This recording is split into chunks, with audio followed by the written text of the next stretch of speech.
Les amis, ravi de vous retrouver aujourd'hui pour une nouvelle vidéo et on va évoquer la fin des huitièmes de finale de cet Euro 2024. On va évidemment débriefer les deux matchs qui ont eu lieu hier, peut-être les matchs les moins excitants mais riches en enseignements tout de même. Roumanie, Pays-Bas, Autriche, Turquie. Alors on est loin de l'emballement autour des Italie, Suisse ou autour des Allemagne, Danemark, mais on a quand même eu des matchs de qualité et pas mal d'enseignements à tirer pour la suite de la compétition. C'est la partie de tableau un peu facile entre guillemets, donc les équipes qui se sont imposées hier peuvent se mettre à rêver d'un dernier carré, puisqu'on aura quand même Pays-Bas, Turquie en quart de finale. Les Pays-Bas qui avaient fini troisième de leur groupe, une équipe turque évidemment qu'on ne voyait pas arriver jusque-là dans la compétition et qui est un peu le petit poussé au milieu de l'Allemagne, de l'Espagne, du Portugal ou encore même de la Suisse, qui est une équipe qui a quand même des références sur les dernières années dans les compétitions internationales et qui produit tout de même un jeu de qualité. On va commencer par évoquer évidemment ce Roumanie-Pays-Bas de 18h et j'ai beaucoup aimé ce qu'a proposé Coman tactiquement. Il est vrai qu'il avait été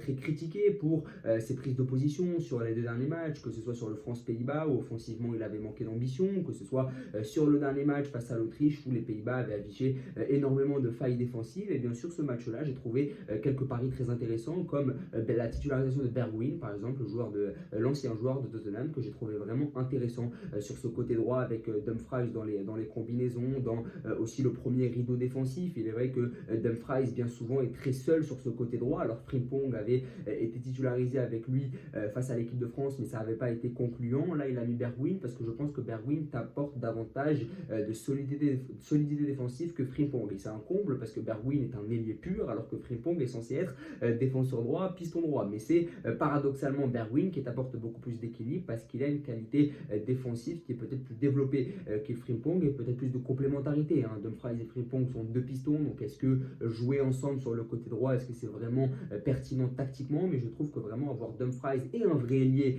en la personne de Bergwijn, j'ai trouvé ça plutôt intéressant, même si c'était pas un pur ailier, ça lui arrivait de repiquer comme il le faisait en club, comme il l'a fait du côté, comme il le fait du côté de l'Ajax, comme il l'a fait du côté de Tottenham aussi. C'est un joueur qui peut aussi se réaxer. J'ai beaucoup aimé cette défense à 3 parce que Ake sur les 3 premiers matchs de poule il était arrière gauche et il combinait très bien avec Gakpo, un peu moins sur les derniers matchs, mais sur le match face à la Pologne ça m'avait marqué, ces combinaisons entre Ake et Gakpo. Et bien là j'ai fait un duo entre les deux, Ake venait intégrer la défense centrale et je pense que c'est ça la meilleure des choses pour garantir une certaine assise défensive, c'est d'avoir Ake, Van Dijk et De Vrij tous les 3 alignés parce que ça t'apporte davantage de solidité. D'ailleurs hier les Pays-Bas n'ont encaissé aucun but alors que sur le dernier match ils en avaient pris 3 parce que Ake venait vraiment repiquer dans cette défense à 3 et ça évidemment c'est très intéressant pour la construction des actions parce que Ake est quelqu'un qui sait relancer, mais aussi pour l'assise défensive, puisque avoir Ake dans l'axe ça te permet de préserver évidemment les cages de Verbruggen d'une meilleure manière. Donc je trouvais que c'était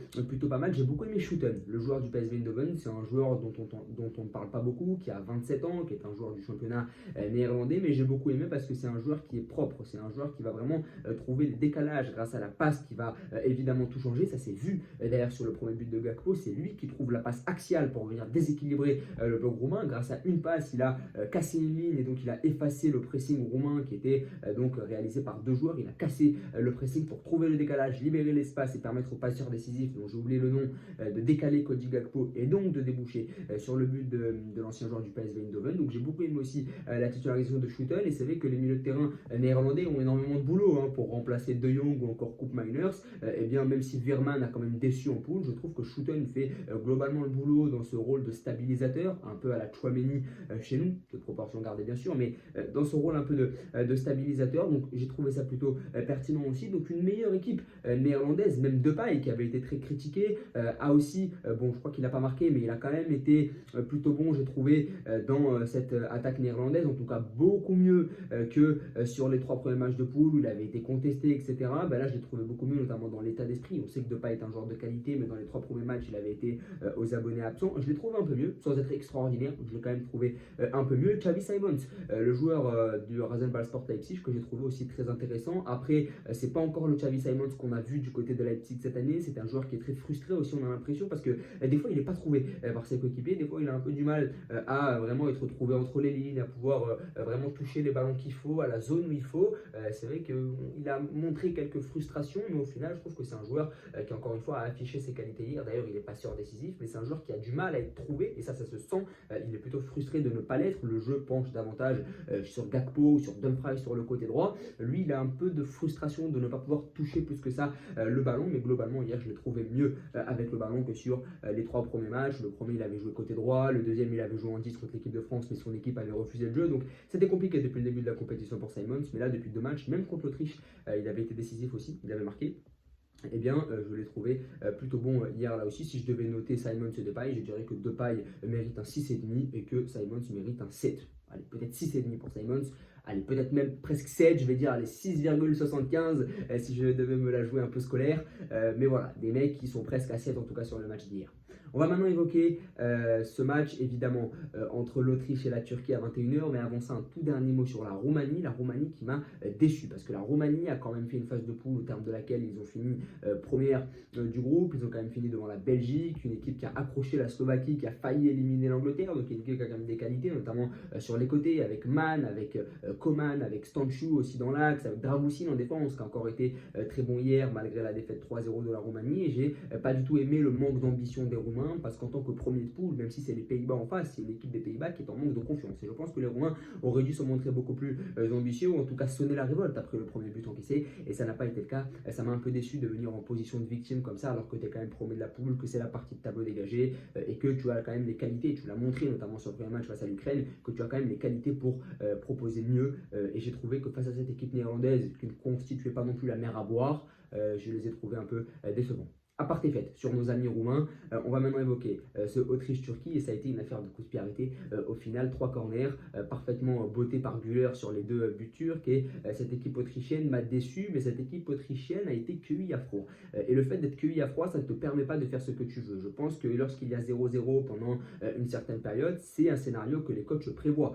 Les coachs prévoient le 0-0 pendant 30-40 minutes, mais le fait d'être cueilli à froid dès la première minute, ça change complètement tes plans. Et ça a changé les plans du sélectionneur de l'Autriche, Ralf Rangnick, et ce coup de pied arrêté préjudiciable. J'ai l'impression que c'est quand même une boulette de Pence, le gardien autrichien. Je trouve que sa relance est très mauvaise. Il y a un peu de zizanie dans la défense autrichienne et ça permet à Demiral de marquer. Sur le deuxième but, là aussi, c'est une absence de marquage. Donc, quand même, prendre 2 buts qui résultent d'un coup de pied arrêté, pas mal la rime, mais 2 buts qui résultent d'un coup de pied arrêté sur un 8e de finale de compétition internationale, c'est quand même assez préjudiciable. Ça témoigne quand même d'un certain manque de concentration, un certain manque de préparation, et j'ai été déçu par cette équipe autrichienne qui a eu les plus grosses occasions, qui a globalement eu le ballon, mais qui a un peu manqué de danger. D'ailleurs, c'est pour ça que Gregoric, qui a d'ailleurs marqué sur la deuxième mi-temps, est rentré à la place de Schmid, parce que ça manquait un peu de présence devant, ça manquait un peu de qualité, mais pareil chez les Turcs, chez les Turcs aussi, à part Güler, qui est évidemment un phénomène incroyable, et il a montré encore une fois hier qu'on devait compter sur lui pour les années à venir. Offensivement, ça a été laborieux chez les Turcs, ils ont été sauvés par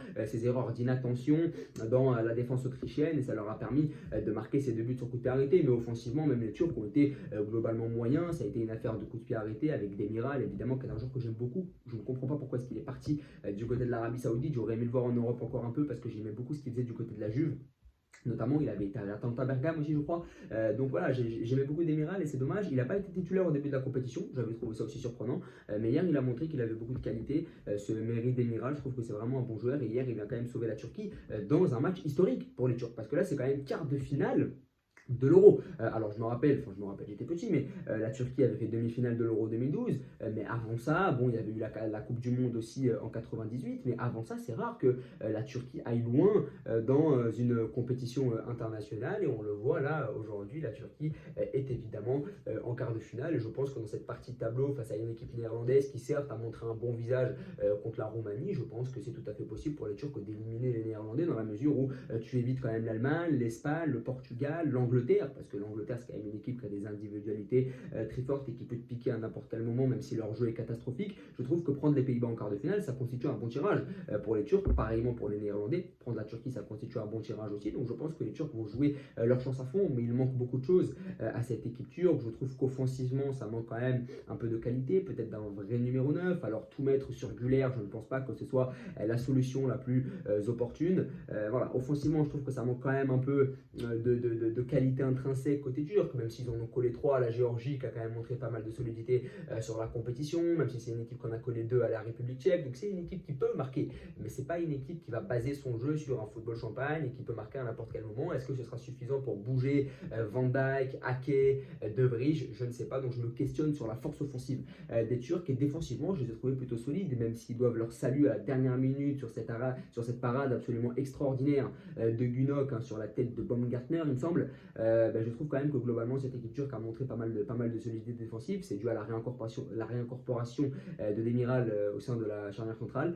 Maintenant, ça reste à voir. Voilà, ça reste à voir. Je suis plutôt sceptique. Je pense que les Néerlandais vont s'imposer sur le quart de finale plutôt aisément. Maintenant, je pense que les Turcs peuvent tout à fait faire le boulot. J'ai été déçu par l'Autriche, qui a quand même fini première de la poule devant la France et les Pays-Bas. Donc, j'aurais aimé qu'ils soient en quart de finale pour respecter la logique et pour montrer que c'est une meilleure équipe que la Turquie collectivement. Parce que je continue quand même à penser que l'Autriche est meilleure que la Turquie collectivement. Mais globalement, j'ai trouvé que ça a manqué un peu de fraîcheur physique, ça a manqué un peu d'impact, beaucoup de centres imprécis. J'ai trouvé que Sabitzer n'a pas assez influé dans le jeu, manque de vraies grosses occasions.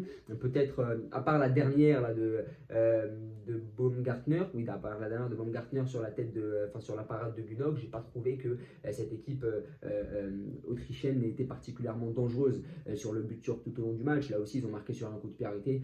Donc voilà, là aussi, j'ai trouvé que c'était un match agréable. Par contre, un match plutôt équilibré. Bon, l'Autriche est un peu plus au-dessus dans le jeu, évidemment, mais on s'y attendait. C'est une équipe qui a plus de qualité collective, mais individuellement, la Turquie a montré pas mal de qualité aussi, notamment avec Güler, qui a fait un très bon match sur le plan individuel, qui est allé de sa passe décisive, mais ça a été une affaire finalement de coups de pied arrêtés et de buts au bon moment pour les Turcs. Le fait de marquer dès la première minute, ça a complètement changé le visage du match et ça a empêché évidemment les Autrichiens de suivre leur plan, de déployer leur jeu naturellement, et évidemment ça a entraîné cette victoire turque, et je suis content que les Turcs aillent en quart de finale, bien sûr. En tout cas, n'hésitez pas à me dire ce que vous avez pensé de ces huitièmes de finale. Moi j'ai trouvé qu'ils étaient plutôt intéressants. Alors les gens les ont sous-estimés ces matchs-là, hein. On a tous préféré Italie-Suisse ou Allemagne-Danemark, mais j'ai trouvé quand même que c'était des huitièmes plutôt intéressants.